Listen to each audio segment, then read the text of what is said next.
Bueno, este mes, como es el mes del amor y la amistad, habíamos pues hablado que queríamos compartir cosas sobre el amor, pero obviamente queríamos llevar la Biblia porque somos cristianos y queremos ver cómo Cristo puede trabajar en nuestra vida. Ahí sí. Entonces estamos en el mes de la serie del amor y hemos visto ya el amor a los perdidos, perdón, el amor a los hermanos, y hoy noche vamos a ver el amor a los perdidos. Voy a acomodar esto.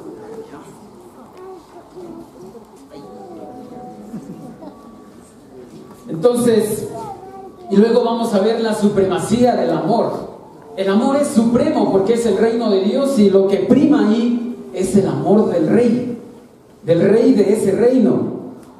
Y vamos a ver pues lo que habíamos visto hace 8 días y las semanas anteriores respecto del amor, era el amor a los hermanos. Lo que estábamos compartiendo de eso era que los que descubren lo mucho que son amados son capaces de amar mucho, por dejarlo ya en términos más concretos. Y la escritura de Juan 13:34 que dice, la evidencia de que amamos a Dios es nuestra obediencia a los mandatos de Jesús. Y el mandato de Jesús era que nos amemos los unos a los otros como Él nos había amado. Y la escritura que fue retante dice, el amor que tienes y sientes por tus hermanos define de quién eres hijo. Por favor, anota esas escrituras para que puedas estar considerando lo que hemos hablado. El amor a los perdidos. ¿Y qué necesitamos saber de esto sobre el amor a los perdidos? Mira, yo creo que es algo muy indispensable que entendamos que no puedes amar a los perdidos si no estás amando a tu hermano. Y no puedes amar a tu hermano si no estás amando a Dios. Porque Dios es la fuente de ese amor. Y no queremos cambiar las cosas porque si solamente es un amor humano o de un hombre a una mujer, ese amor se puede desviar. Y Dios quiere que aprendamos de su amor. Porque su amor nos ha perdonado y Cristo dio su vida por amor. Cristo dio todo su ser por amor, por amarnos a nosotros. Pero, ¿qué es lo más importante en tu vida? ¿Qué es lo más importante para ti? Podemos decir que quizá el trabajo sea algo muy importante porque pues necesitamos trabajar y llevar las provisiones a nuestro hogar, las medicinas, la ropa y todo lo que necesitamos. Y también podemos pensar que la familia es algo pero realmente importante. Y también algunos podemos pensar que la iglesia es algo bastante importante. Pero parece que dejamos esto como en los términos de la importancia, lo primero como darle como esa jerarquía a las cosas. Si yo amo la iglesia, entonces amo a la familia. Y como amo a mi familia, entonces yo necesito trabajar. Pero no nos quedamos solamente en ello. ¿Por qué es necesario que sepamos qué era lo más importante para Jesús? Necesitamos entender como discípulos qué era importante para Él. Porque nosotros estamos siguiéndolo a Él. Y necesitamos entender cuál era su propósito y cuál era su misión. Como sus seguidores necesitamos entender claramente, como dice la escritura de Mateo 22:37, y Jesús dijo que había un mandamiento que era el primero y el más importante de todos los mandamientos. Y Él nos dijo que era amar al Señor tu Dios con todo tu corazón, con toda tu alma y con toda tu mente. Este era el propósito de Jesús. Este era su propósito porque Él dio su vida con ese amor, con eso en mente. Y claro, son cosas que deben estar adentro de nosotros. Deben estar muy cimentadas, agarradas con todas tus fuerzas, con toda tu mente, con todo tu corazón. Y también dijo que había un segundo en importancia. Y es esto lo que vamos a hablar hoy noche. Amar a tu prójimo como a ti mismo. Esta es la misión, prácticamente. Y obviamente es una misión donde hay mucho amor. Y son cosas que hay que hacer afuera. Cuando tenemos a Dios por dentro y lo estamos amando, entonces amar al prójimo ya resulta ser algo que lo haces con total naturalidad. Ya no luchas ni es algo como difícil o imposible de hacer. Jesús quería que sus seguidores tengan un propósito como Él lo tuvo. Y el propósito que nosotros tenemos como cristianos es tener una relación genuina con Dios e ir al cielo.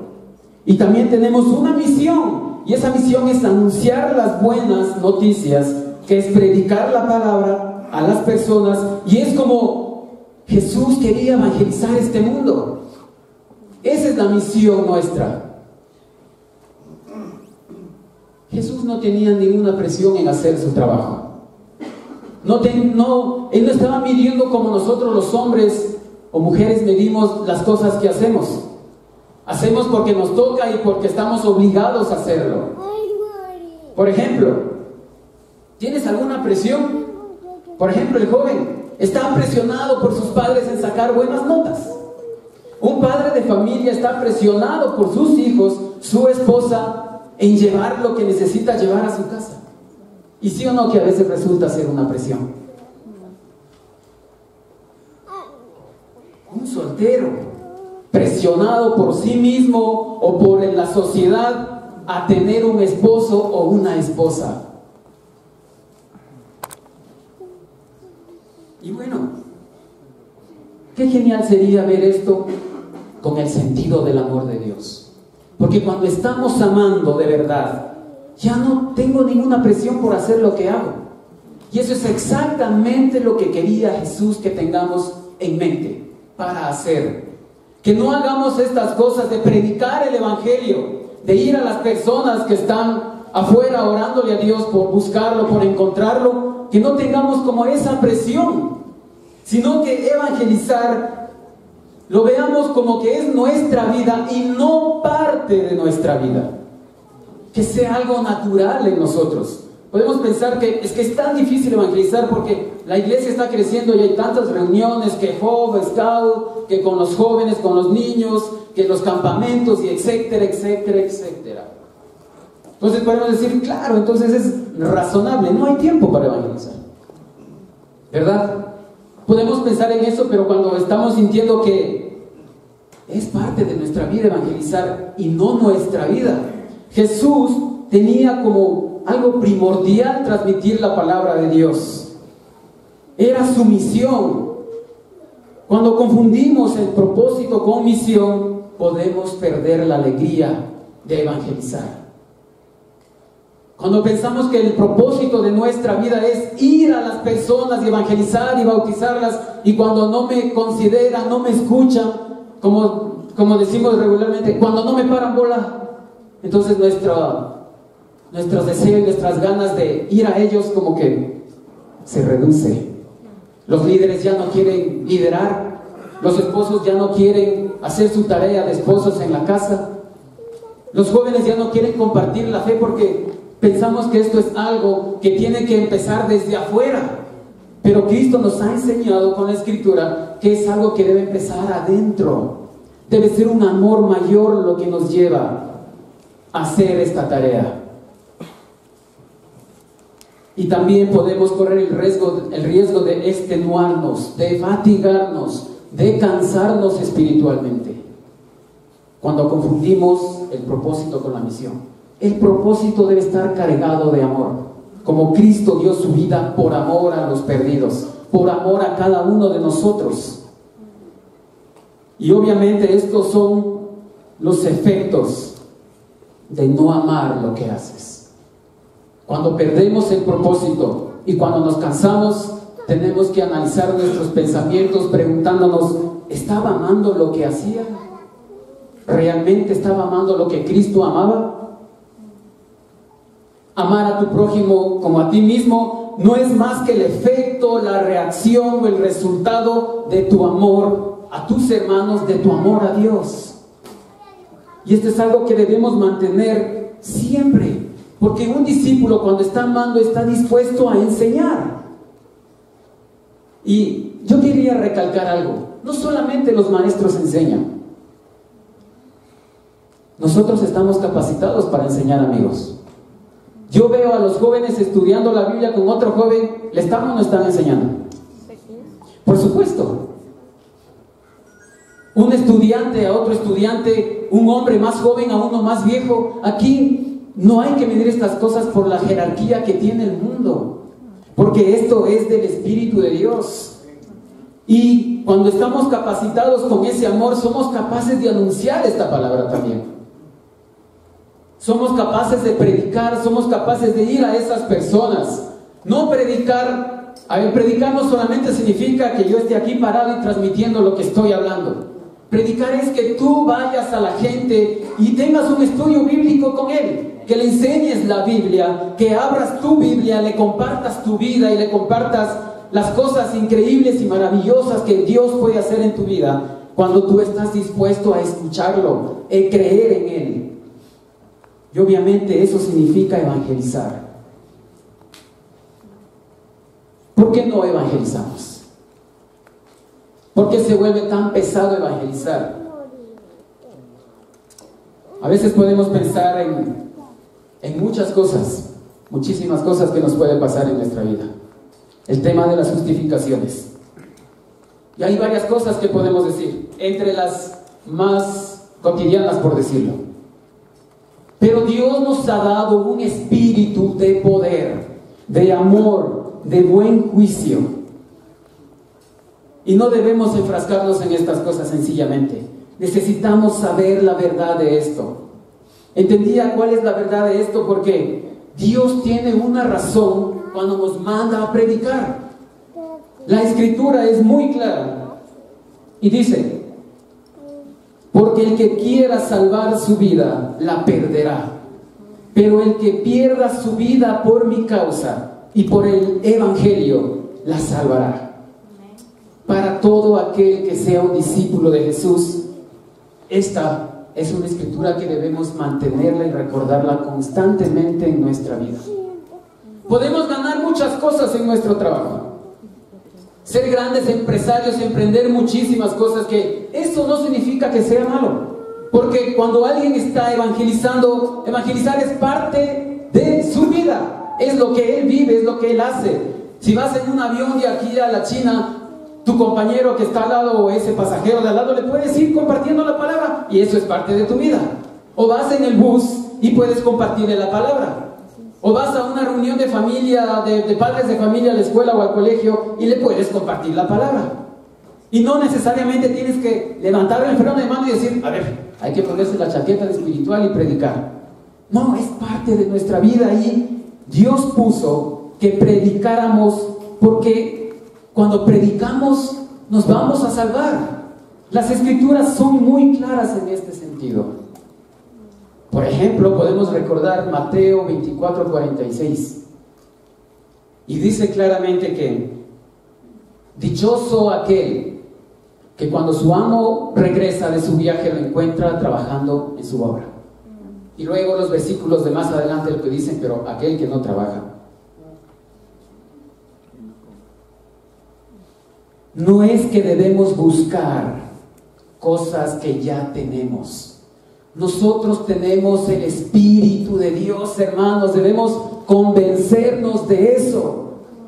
Dios nos dio ese Espíritu y Jesús pagó el precio de ese Espíritu Santo que nosotros cargamos. Cierto que podemos pecar unos con otros, podemos dudar, podemos fallar, podemos hacer muchas cosas negativas que nos pueden, pero decir: claro, por eso no puedes, no estás apto por estas cosas, pero debemos entender lo que Cristo entendía respecto de las prédicas, de la salvación, de la evangelización. La salvará. ¿Qué significa o cómo es esto? La Escritura nos enseña. Segunda de Timoteo 4:17 al 18, la primera parte dice: pero el Señor sí me ayudó y me dio fuerzas.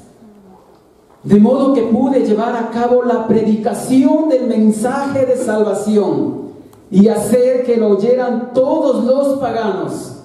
Así el Señor me libró de la boca del león y me librará de todo mal y me salvará llevándome al reino, a su reino celestial. Por eso digo que predicar la salvación, al predicar la salvación, tú te salvas también.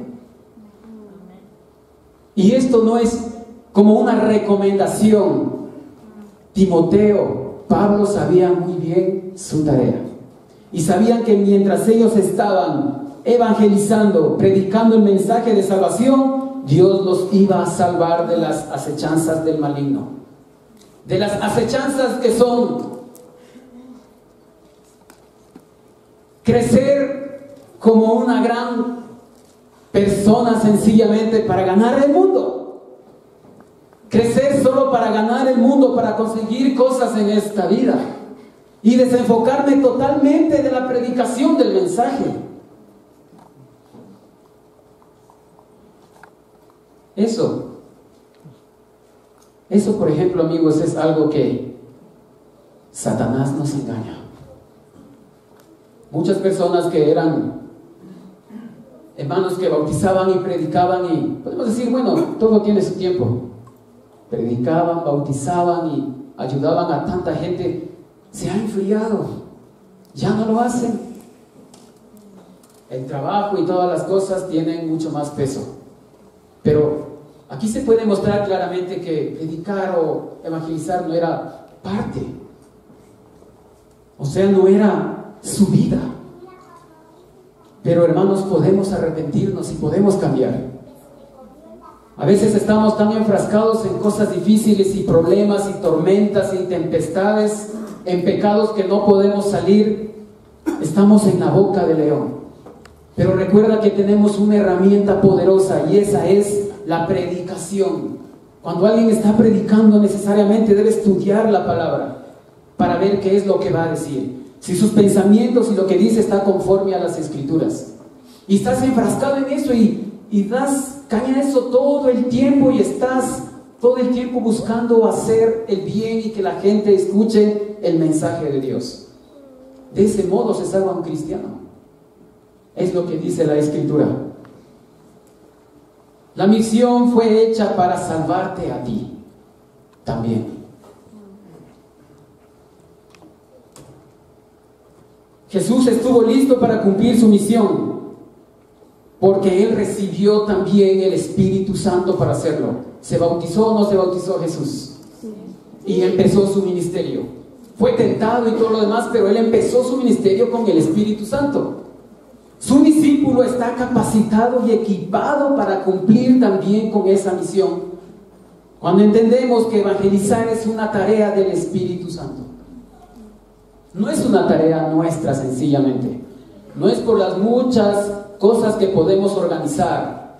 No es por nuestro alcance humano y nuestro poder y nuestras gestiones y todo lo demás. Es Dios. Es Dios. Yo le decía a los hermanos del sur, tenemos ahí una sede y a toda la iglesia, pero ¿quién va a estar encargado de llevar esa sede, de llenarla de gente en donde ellos puedan encontrar y escuchar el mensaje de Dios? ¿Quién lo va a hacer? Somos nosotros. Amén, así es. No es nadie más. Somos nosotros los que debemos llenar ese lugar. Pensábamos con un hermano, claro, son 300, 400 sillas, pero se ve como largo porque apenas allá alcanzamos, pensábamos unos 60 y pico. Pero somos una iglesia grande. Amén. Si cada uno evangelizara por lo menos una persona al mes, multipliquemos por el número de personas que somos. Nos faltaría como espacio. Así es. Pero no por los números, sino por las almas ganadas para Cristo. Imagínate cómo cambiaría la vida de esas personas. Hemos dejado como de soñar en cómo Dios puede impactar sus vidas, así como ha impactado nuestras vidas, perdonándonos de todo lo malo que hemos hecho. Quizá aquí los jóvenes no tengan mucha conciencia de eso, pero aquí ya vemos gente ya más adulta, que hemos pecado y pecado feo contra Dios. Y Dios nos ha dado ese gran privilegio, predicar su palabra. Esto es una locura en realidad. ¿Cómo alguien que ha pecado tanto puede llevar la salvación a otra persona? Si te das cuenta que no es una tarea nuestra, de un hombre, es una tarea del Espíritu de Dios. Primero transforma tu vida, te hace otra persona, una persona nueva, para que entienda, para que aprenda, para que enseñe a los demás a buscar a Dios y a buscarlo con todo su corazón. Por eso la misión requiere de hombres llenos de ese espíritu, que estén comprometidos con Jesús, que entiendan su propósito, su misión, que lo puedan vivir. De esos hombres y mujeres que estén amando a Dios, que cada cosa que hacen lo hagan por amor a Dios, porque ¿qué sucede si lo que estás haciendo no es por amor a Dios? Llegará cualquier cascarita en el piso o en el suelo por donde camines, te hará caer y de ahí no te levantas. Pero Dios quiere mucho más, que seamos fieles a su causa. ¿Cómo se hace esto? Según esta escritura, como lo hizo Jesús mismo, como lo ha hecho Dios y lo ha venido haciendo tantos miles de años. Amor. No existe otra forma. Y ese amor obviamente nos da el Espíritu de Dios. Por ese amor estamos aquí. Y ese es el amor que debemos transmitir cuando predicamos. Con paciencia, escuchando las tantas cosas que puede hacer una persona que cayó en pecado, que no ama a su esposa, que maltrata a sus hijos. A veces podemos caer como en un enojo por escuchar tantas cosas malas de la gente. Ha habido meses en donde yo he estado escuchando tantas cosas negativas que digo, wow, pero ahí estaba yo. Y recuerdo y digo, es que tengo que tener paciencia, porque Dios tuvo paciencia conmigo.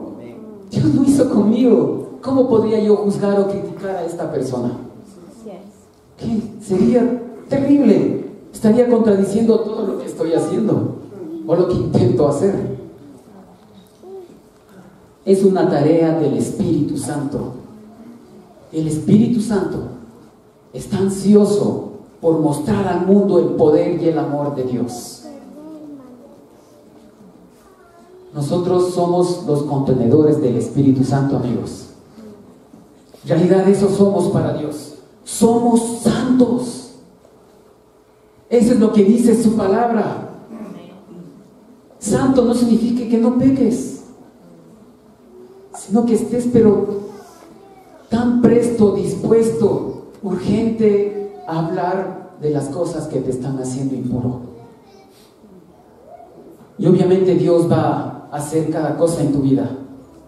Y finalmente, haciendo esto una verdad en nuestra vida, en nuestra iglesia, ¿cómo podemos evangelizar? ¿Cómo podemos empezar a hacerlo? Creo que para que eso funcione, necesitamos primero entender cuánto ha hecho Cristo por nosotros, cuánto Jesús ha hecho por nosotros, cuánto Él sufrió, todo lo que Él hizo por ti. Y puedas empezar a llamar a tus amigos, a esos amigos que uno tiene a veces en las agendas ya un poco hasta oxidado ya. No nos acordamos porque alguna vez nos dijo, no, ya no quiero esto, y no sabes lo que le pasó en su día. Y sencillamente ya no le llamamos, o sea, pero ¿qué tal si fue alguien que realmente iba a seguir a Cristo? No nos dejemos decepcionar por las cosas que Satanás puede hacer, amigos. Si quieres un plan real en tu vida y nadie te impide hacer el bien, porque esto es hacer el bien, y tú ves que eres bueno para, no sé, hacer un programa en la computadora o en el Face o cosas por el estilo, pues haz algo. Pon ahí un rótulo de ayuda espiritual cristiana. La gente está buscando de Dios, amigos. En un tiempo en el sur tuvimos 32 estudios bíblicos. Y lo digo con mucha vergüenza, porque no todos los hermanos estaban dispuestos a estudiar la Biblia. No todos estaban dispuestos. Había mucha gente que quería. Gente enferma, gente profesional. Muchísimas personas querían buscar de Dios. Se les predicaba, oye, ¿cómo hago esto y el otro? Y a veces nosotros nos encargamos de cerrar las puertas. Dios no quiere eso. Debemos arrepentirnos, por favor, hermanos. Esto no es una prédica para aprender una cosa, simplemente estoy recordándoles. Así es. Nada más. Esto no es algo que yo no soy ningún maestro de Biblia ni cosa por el estilo. Son escrituras que las hemos visto constantemente y todo el tiempo. Nadie te impide o te impedirá, ni en la iglesia ni fuera de ella, el que tú hagas el bien a otra persona. Nadie, absolutamente nadie. Ni el líder de la iglesia, ni el líder de tu charla, ni tu papá, ni tu mamá, nadie. A veces queremos como pedir consejo para algo muy obvio. Jesús decía en Marcos, creo que era 3, si no me equivoco, que los fariseos eran los que decían: no está permitido hacer el bien en tal día. Pero un discípulo de Jesús entiende estas cosas y por amor decide hacer el bien a otra persona. La verdadera dicha está en la obra de Jesús. Como les había dicho, y lo dice claramente: dichoso el criado a quien su amo, cuando llega, lo encuentra cumpliendo con su deber. Dichoso el criado. Y nosotros somos eso para Dios. Somos sus criados, ¿verdad? Eso llamamos. Vivimos, hacemos y sentimos la palabra de Dios en nuestra vida, y eso nos da la fuerza suficiente para transmitir lo que Dios con su espíritu nos permite vivir y sentir adentro. Si eso no te da suficiente fuerza, analiza otra vez tu vida. Mira en qué estás fallando. Sé responsable de las cosas que no estás haciendo como discípulo de Jesús. Y Dios va a hacer la tarea contigo. Dichoso aquel que evangeliza, es decir, dichoso aquel que está buscando a los necesitados. El verdadero amor por los perdidos. Una escritura que la tenemos, pero de memoria muchos, ¿no? Dice la Biblia: que vayamos a ellos y les enseñemos, que los bauticemos, que les enseñemos a obedecer todo lo que nosotros obedecemos a Dios.